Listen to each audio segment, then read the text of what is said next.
Jueves Santo íbamos a tener esta charla, el hombre cumplió, Gustavo Nievas, abogado defensor de Brenda. Arrancamos el programa para ponernos en autos, como dicen los abogados, con la declaración mediática del exministro Diego Cardoso, que estuvo reflexivo después de su aparición ayer en tribunales.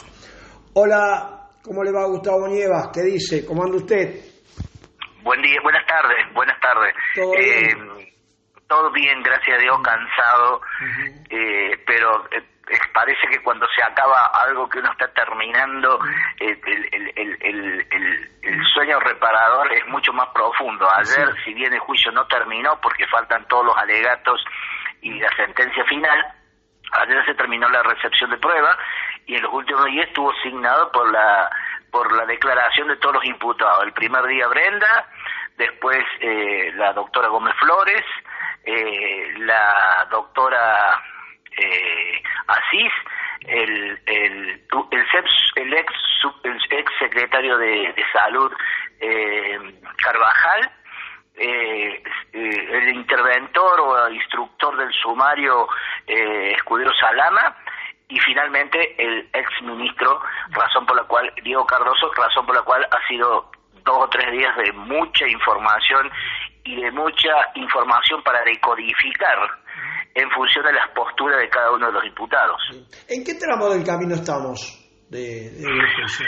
Hemos atravesado al principio la lectura de la acusación, luego una pequeña posibilidad de que los imputados declararan, todos los testimonios de las madres, todas las pericias médicas, todas las pericias informáticas, todas las pericias, toxicológicas, las pericias psicológicas, el desfile de alrededor de 25 testigos. Ayer se terminó de incorporar toda la prueba, con lo cual ya no va a haber ninguna clase de testigos, se cerró la prueba, se cerró, los instrumentos con los cuales se va a poder hacer lo que queda. Ayer declararon, ayer y anteayer declararon todos los imputados, y el día 28, a partir del día 28 empiezan los alegatos y las conclusiones de la acusación y de los querellantes. A partir de eso se va a extender 28, 29, 30, incluso hasta el día 5, 3 días a la semana. Bien. 5 de mayo. El 6 de mayo arrancan los alegatos de la defensivos, empezando por el de Brenda, nosotros, un día exclusivamente para nosotros, el día 6, y se termina 5 días después, 5 días hábiles después, teniendo en cuenta el lunes, miércoles y viernes, creo que terminamos el 13, y después hay un impasse como de 10 días, porque toda la información que va a ser lanzada como conclusión en los alegatos debe ser decodificada y analizada por los jurados populares, sobre todo porque va a ser dos versiones muy distintas de los hechos, ¿no? Porque pareciera que con los mismos elementos uno llega a una conclusión y otro llega a una conclusión diametralmente distinta, como nosotros ya lo venimos venir, y alrededor de los últimos días van a empezar las pequeñas reflexiones, un tema para discutir, y ya lo vamos a hablar si usted quiere. Sí, las penúltimas palabras de las víctimas, como le prevé la ley víctima, las últimas palabras de cada uno de los imputados que quiera hacer uso de ese derecho, y luego se retira a deliberar los 8 jurados populares. Hasta ese momento van a ser 20, y hasta que no haya fallo van a ser 20, pero van a ser 8 los titulares que van a tomar una decisión. Si pasa algo en el medio, si se descompone, se va uno entra un suplente, y hasta que no haya fallo definitivo, van a estar esos 8, y cuando haya fallo definitivo recién se van a ocupar a los 12, que sumarían los 20 que han presenciado todas las audiencias. ¿Les cuento qué pasa en caso de empate? Diga, tengo alguna consulta, pero está embalado usted, así que lo escuchamos. El día, la decisión, son 8 personas las que toman una decisión. En función de cómo es la decisión, ingresan después los jueces técnicos, en este caso la doctora Huberman y el doctor Cesano, y se suman al jurado popular que ya tomó una decisión por lo que sea, 6-2, 5-3, 4-4, como sea, votan los dos, y si hay empate, si los jueces no pudieron, porque también los jueces pueden votar uno por un lado y otro para otro, si los jueces no podrían haber llegado a un acuerdo, ingresa la presidenta del tribunal, Patricia Soria, y define el pleito. ¿Para qué tema concretamente para la audiencia que no tiene tanto manejo técnico? ¿Por qué tenemos que desempatar? ¿Qué es lo que buscamos con este score? Lo que pasa es que el desempate es ante la posibilidad que haya 4 que consideren culpable y 4 que consideren inocente. Y este fallo tiene que salir sí o sí. Entonces, hay alguien que, por eso son números impares. Yo lo quería llevar, no le hice la consulta del profesor, pero está bien, usted a la pasada dice puede haber un fallo dividido, pero parecería así en términos de calle que estaríamos definiendo a penales. Y sí, porque todos los cuerpos colegiados funcionan de la misma manera. Cuando un juez, lamentablemente la práctica judicial ha hecho que no sea así, pero cuando un cuerpo, porque aparte el único que garantiza debate son los jurados populares. Los jurados populares van a debatir, con mucho, con poco, con lo que saben, van a debatir. En cambio los jurados técnicos hace tiempo que no debaten. Hace tiempo que aunque sean 3, el que toma las preguntas, el que hace las preguntas, el que anota, el que hace el fallo, y los demás adhieren. Entonces la única garantía de que haya un debate es el jurado popular, se lo garantizo. Está bien. Dentro de lo que pude interpretar de mi limitada visión, Asís, con un rush ambivalente, está adelantando en su declaración un poco lo que usted es más técnico en explicar. Es lo que interpreto. Yo creo que los jurados, que la declaración de los imputados deben ser tomadas con pinzas, porque tienen 2 elementos: lo que verdaderamente piensa el imputado y lo que el abogado le indica que es lo mejor que diga para la estrategia defensiva hacia el final del juicio. Entonces tiene estos 2 elementos. 2 cosas en esto. Lamentablemente, y todos los imputados tuvieron la misma visión, lamentablemente el nivel de agresividad y el nivel de violencia incluso que mereció el reproche en varias ocasiones de la presidenta del tribunal hacia el Ministerio Público Fiscal y hacia los querellantes, hizo que los imputados no confiaran en poder contestar preguntas y verse llenos de emboscadas procesales por parte del Ministerio Público Fiscal. No nos olviden que son médicos, no son abogados los imputados. Entonces se perdió la posibilidad de llegar a cosas muy importantes, porque los imputados, más allá del rol y que sean culpables o sean inocentes, son fuente de una enorme información, porque son los que verdaderamente han estado en el lugar de los hechos, ¿se entiende? Entonces yo creo que tenía mucho para aportar en una pregunta y se pregunta Cardoso, Asís, Brenda Agüero, García Salén, o sea, todos los que de alguna manera protagonizaron esto, creo que hubiera sido muy bueno que tuviera otra actitud el Ministerio Público Fiscal para poder contar con su declaración.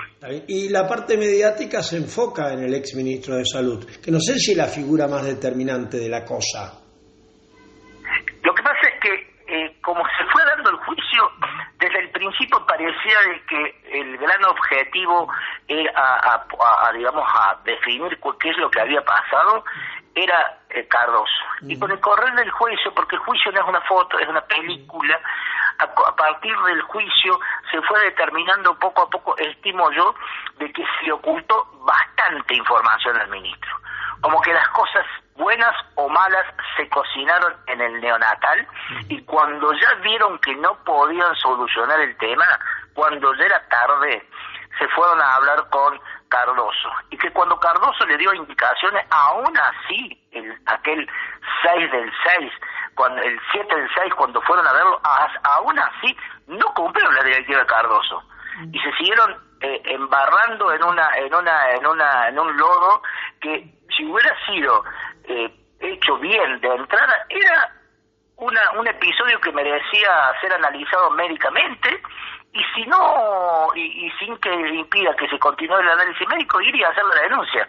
¿Se entiende? Sí, Pero sí, no sí. sucedió de esa manera. Estuvieron ahí especulando con el tema de ver si lo podían solucionar y el mundo se les vino abajo cuando ya no lo pudieron solucionar. Claro, es así.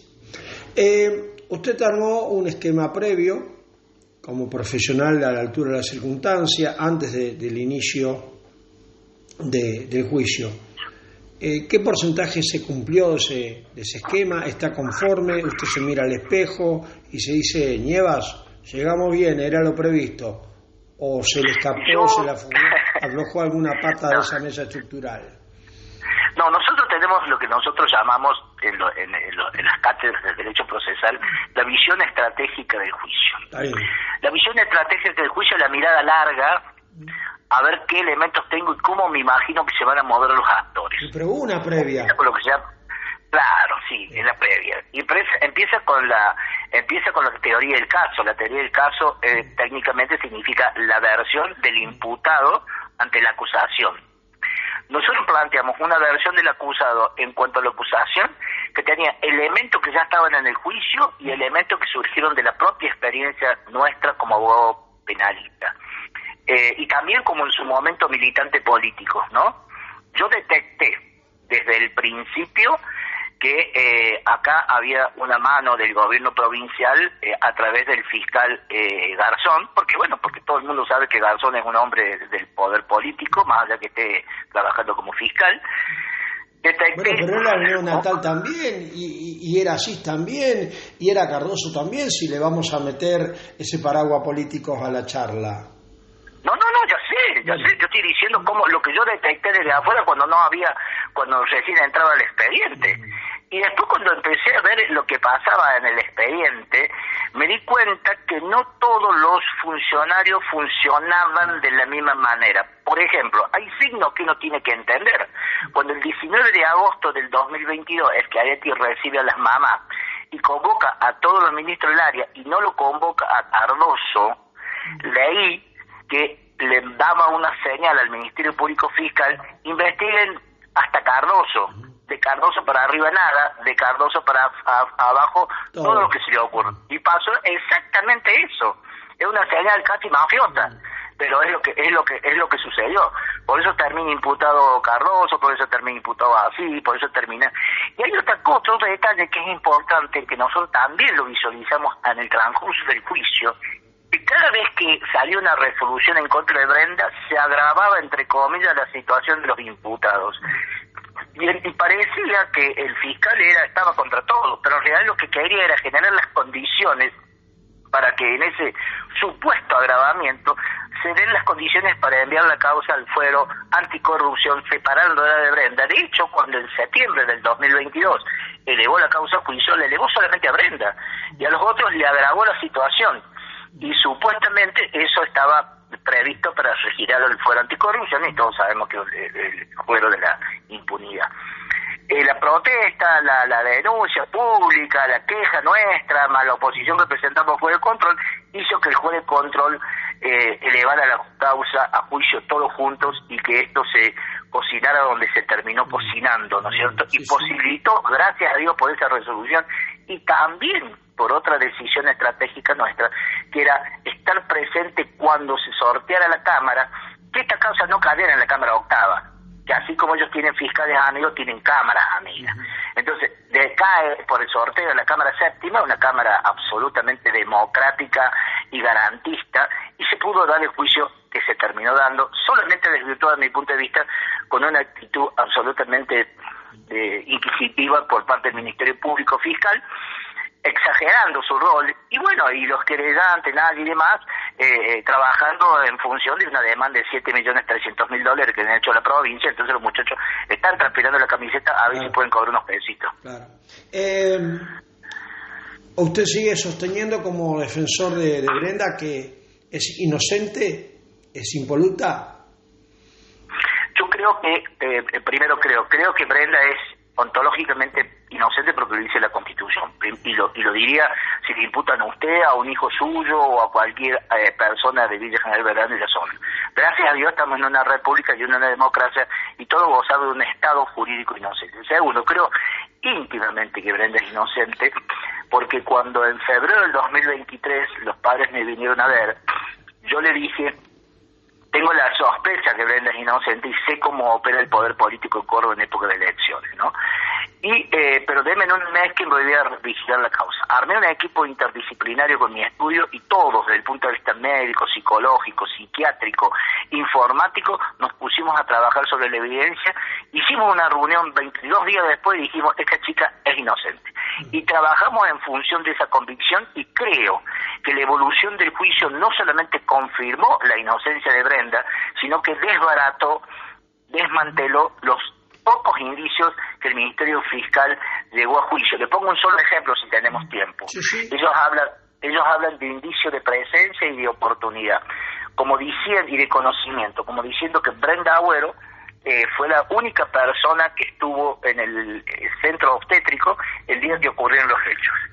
Primero, se cayó en la cuenta que no había una sola lista de personas que estuvieron presentes, sino que había 3 listas, con lo cual se decae el nivel de credibilidad de la confección de esa lista. Y se determinó que el día 6 del 6, que es el día fatídico en que mueren 2 bebés, había personas presentes, entre ellos una enfermera psiquiátrica que tenía prohibido ingresar al centro obstétrico, no solamente dentro del centro obstétrico, sino manipulando bebés, con lo cual la credibilidad de la lista del Ministerio Público Fiscal se desmoronó.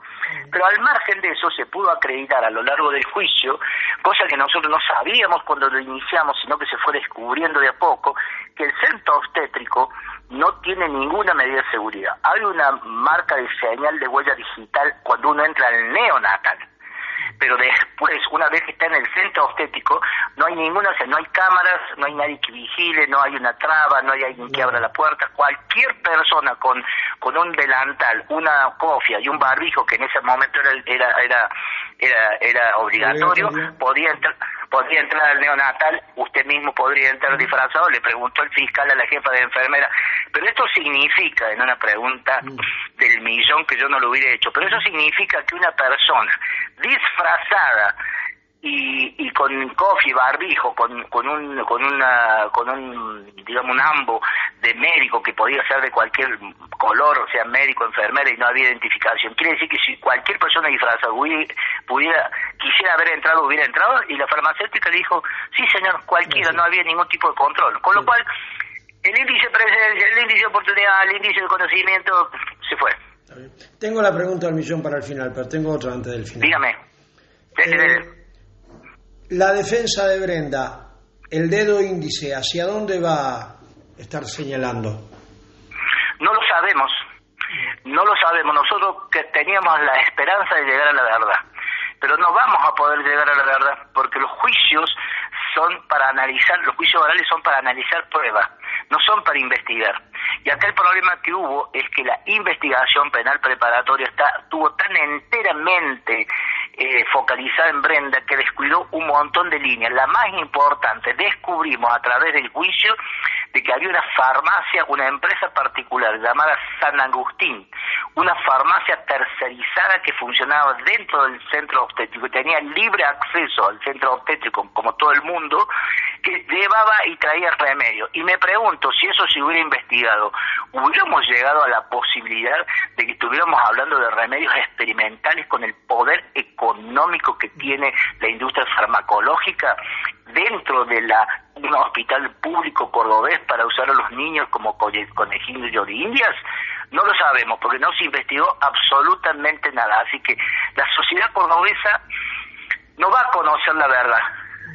Yo lo anticipo. Vamos a ver qué nivel de prueba hay para condenar a las personas que están imputadas, pero no vamos a terminar sabiendo qué pasó con todos los bebés. Hay 5 bebés de los 3 fallecidos que hay forma de determinar ya de qué es fallecido, y hay 5 bebés de los 8 que se determinó por qué se descompensaron. En ningún caso, escúcheme, en ningún caso tiene que ver con insulina ni tiene que ver con el potasio, razón por la cual la principal hipótesis de ellos no existe. Acaba la pregunta del millón y cerramos. Entre estos números de bebés de aquí para allá, comercialización de los bebés en el medio, ¿aparece esa figura? No aparece ¿Estaban esa los figura. cuerpos sin vida de los bebés? Sí, estaban los cuerpos sin vida de los bebés, hubo una confusión en uno de ellos con respecto a una planilla, pero no, los cuerpitos se recuperaron todos, los cuerpitos se les entregaron a los padres, ese nivel de horror no. Lo que sí creo yo... Sí, doctor, ¿qué quiere que le diga? Usted me habla del nivel de horror, mire lo que estuvo narrando un rato.